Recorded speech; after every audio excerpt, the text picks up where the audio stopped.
میرے محترم بھائیوں اور دوستو، آج کا جو ہمارا موضوع ہے وہ ہے 5 ایسے بدترین گناہ ہیں جو انسان کو اللہ تعالیٰ کے غضب کا نشانہ بناتے ہیں۔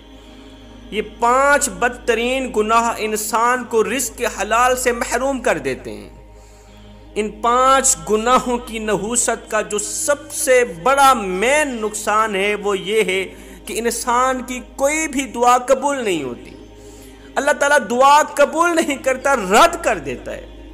فرمایا اگر تم چاہتے ہو کہ تمہاری ہر ایک دعا قبول ہو، اگر تم چاہتے ہو کہ تم مالا مال بن جاؤ، زندگی میں کبھی بھی غریب نہ ہو، فرمایا اگر تم چاہتے ہو کہ اللہ تعالیٰ کا تم پر خاص کرم برقرار رہے، تم اللہ تعالیٰ کی رحمت کی آغوش میں رہو، اللہ تعالیٰ کی رحمت تم پر ہر وقت ہر گھڑی برستی ہی رہے، فرمایا ان 5 گناہوں سے دوری اختیار کرنا، ان 5 گناہوں سے سخت نفرت کرنا۔ آخر وہ 5 گناہ ہیں کون کون سے؟ حضرت سیدنا علی المرتضیٰ شیر خدا کرم اللہ وجہ الکریم کے پاس ایک شخص آیا، کہنے لگا حضرت دنیا میں کچھ لوگ ایسے ہوتے ہیں جو پیدا ہوئے تھے تو امیر تھے، مرتے دم تک بھی وہ امیر رہے، ان سے کبھی بھی رزق ختم نہیں ہوا، لیکن دنیا میں کچھ لوگ ایسے بھی ہیں جو تھوڑے وقت کے لیے امیر رہتے ہیں، تھوڑے وقت کے لیے رزق سے مالا مال رہتے ہیں، لیکن پھر غریب تر غریب بن جاتے ہیں، رزق ان سے چھین لیا جاتا ہے۔ حضرت مجھے بتایا جائے کہ وہ کون سے ایسے بدترین گناہ ہیں جو انسان کو رزق سے محروم کر دیتے ہیں، رزق مٹا دیتے ہیں، ختم کر دیتے ہیں۔ حضرت علی رضی اللہ تعالی عنہ نے فرمایا اے انسان، 5 بدترین گناہ ایسے ہیں جو انسان کا رزق ختم کر دیتے ہیں۔ پوچھا گیا حضرت وہ 5 بدترین گناہ ہیں کون کون سے؟ فرمایا نمبر 1 سود کھانا۔ سود کھانا۔ رسول اللہ صلی اللہ علیہ وسلم کے پاس حضرت جبریل علیہ السلام حاضر ہوئے۔ یا رسول اللہ، اللہ فرماتا ہے جو لوگ سود کا کاروبار کرتے ہیں، جو لوگ سود کھاتے اور دیتے ہیں، جو لوگ ضرورت مندوں کو، مجبوروں کو 1 روپیہ دے کر 2 روپے وصول کرتے ہیں، ایسے لوگ قیامت کے دن ان لوگوں کی طرح قبروں سے اٹھائے جائیں گے جن کے چہرے مسخ کر دیے جائیں گے۔ ان کے چہرے بھی مسخ کر دیے جائیں گے جو دنیا میں سود کا کاروبار کرتے ہیں، ضرورت مندوں کو، مجبور لوگوں کو 1 روپیہ دے کر 2 روپے وصول کرنے والے لوگ قیامت کے دن اس حال میں اٹھیں گے کہ ان کے چہرے مسخ کر دیے جائیں گے۔ میرے نبی نے فرمایا لوگو، کیا تم میں سے کوئی اپنی ماں کے ساتھ گناہ کرنا پسند کرتا ہے؟ لوگوں نے کہا ہرگز نہیں آقا، ہمیں اس گناہ سے سخت نفرت ہے۔ فرمایا سنو، اپنی سگی ماں کے ساتھ گناہ کرنے کا اتنا گناہ نہیں جتنا سود کھانے کا ہے۔ تم سود کیوں کھاتے ہو؟ رزق ختم کرنے کی جو مین وجہ ہے وہ ہے سود کھانا۔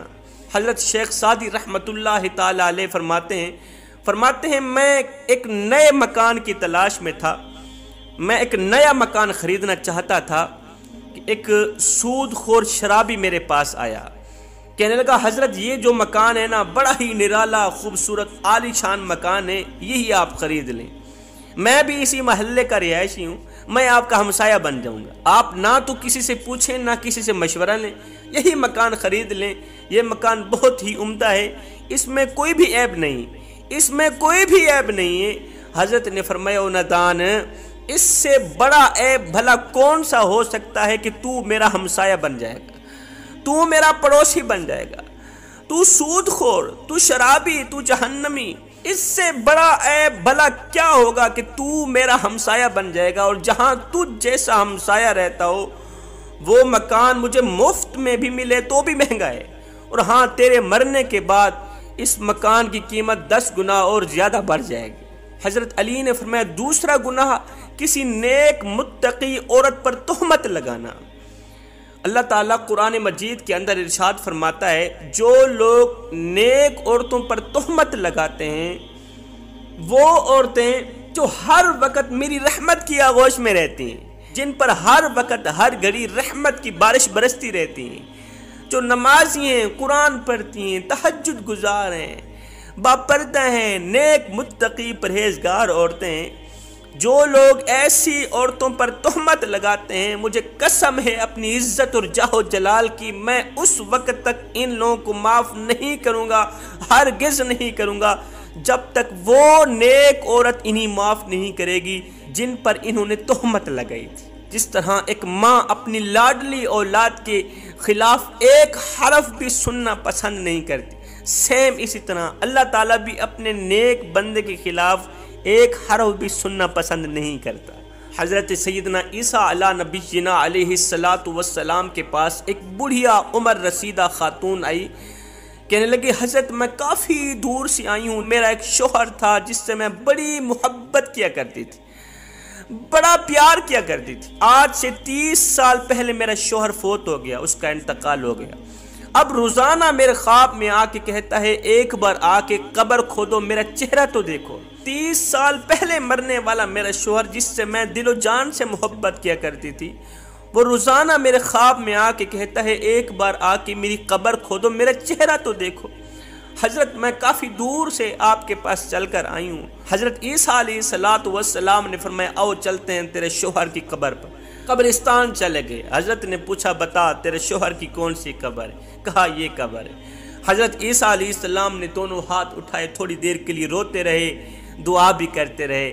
خشیت الہی کے بعد، دعا کرنے کے بعد حضرت نے قبر کی طرف اشارہ کرتے ہوئے کہا اے قبر کے اندر سونے والے اللہ کے حکم سے کھڑا ہو جا، اے قبر کے اندر سونے والے اللہ کے حکم سے کھڑا ہو جا۔ ایک دم قبر پھٹی، اس کے اندر سے ایک ایسا انسان کھڑا ہوا جسے دیکھ کر اس بوڑھیا نے ایک چیخ ماری، زوردار چیخ ماری، زمین پر گری بے ہوش ہوگی۔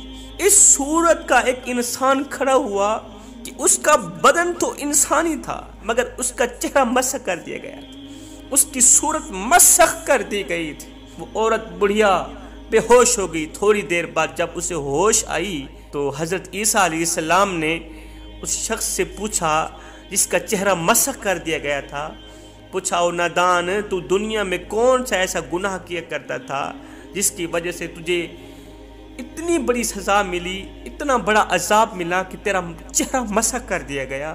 اس نے کہا حضرت بس ایک عادت کی نحوست نے میرے چہرے کو مسخ کر دیا، ایک گناہ کی نحوست نے میرے چہرے کو مسخ کر دیا۔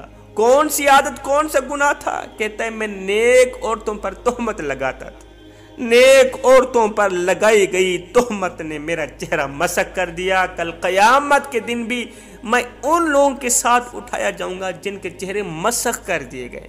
حضرت علی رضی اللہ تعالیٰ عنہ فرماتے ہیں تیسرا گناہ اللہ کے ساتھ کسی کو شریک ٹھہرانا، اللہ کے ساتھ کسی کو شریک ٹھہرانا، شرک کرنا۔ میرے نبی نے فرمایا صحابہ مر جانا، مٹ جانا، ٹکڑے ٹکڑے ہو جانا، پاش پاش ہو جانا، شرک نہ کرنا۔ قیامت کے دن اللہ تعالیٰ اگر چاہے تو زمین و آسمان کے برابر جتنے گناہ کرنے والے لوگوں کو بخش سکتا ہے، مغفرت کر دے گا اگر اللہ تعالیٰ چاہے تو۔ زمین و آسمان کے برابر جتنے گناہ کرنے والے گنہگاروں کو اللہ تعالیٰ اگر چاہے تو بخش دے گا، مگر سنو شرک کرنے والے کو اللہ تعالیٰ کبھی بھی نہیں بخشے گا، مشرک انسان کبھی بھی نہیں بخشا جائے گا۔ حضرت علی رضی اللہ تعالیٰ عنہ فرماتے ہیں چوتھا گناہ کسی پر جادو کرنا، اس سوچ کی بنیاد پر کہ یہ زندگی میں خوش کیوں ہے، کسی کی خوشیوں کا جنازہ نکالنے کے لیے، کسی کا جینا حرام کرنے کے لیے اس پر جادو کرنا، اس کی خوشیوں کا جنازہ نکلوانے کے لیے، اس کا رزق ختم کروانے کے لیے جو شخص جادو کرتا ہے، فرمایا ایسا شخص دائرہ اسلام سے خارج ہو گیا جس نے کسی پر جادو کیا۔ جب وہ مرے گا ایمان کی حالت میں نہیں مرے گا، مسلم بن کر نہیں مرے گا، جب وہ مرے گا روح نکلنے سے پہلے شیطان آئے گا، کہے گا بیٹے میں تیرا باپ ہوں، اس کے باپ کے روپ میں آئے گا، باپ کی شکل میں آئے گا، بیٹے میں تیرا باپ ہوں، دیکھ تیرے دادا یہودی بن کر مرے، تیرے پردادا یہودی بن کر مرے، بیٹے تو مسلمان بن کر کیوں مر رہا ہے، کیوں جا رہا ہے، تو بھی یہودی مذہب قبول کر کے مر، تو بھی یہودی مذہب لے کے جا۔ الغرض یہ شیطان کی باتوں میں آ کر یہودی مذہب قبول کر کے اس دنیا سے دفع ہو جاتا ہے۔ حضرت علی فرماتے ہیں پانچواں گناہ جو سب سے بڑا گناہ ہے، جو اللہ تعالیٰ کو بہت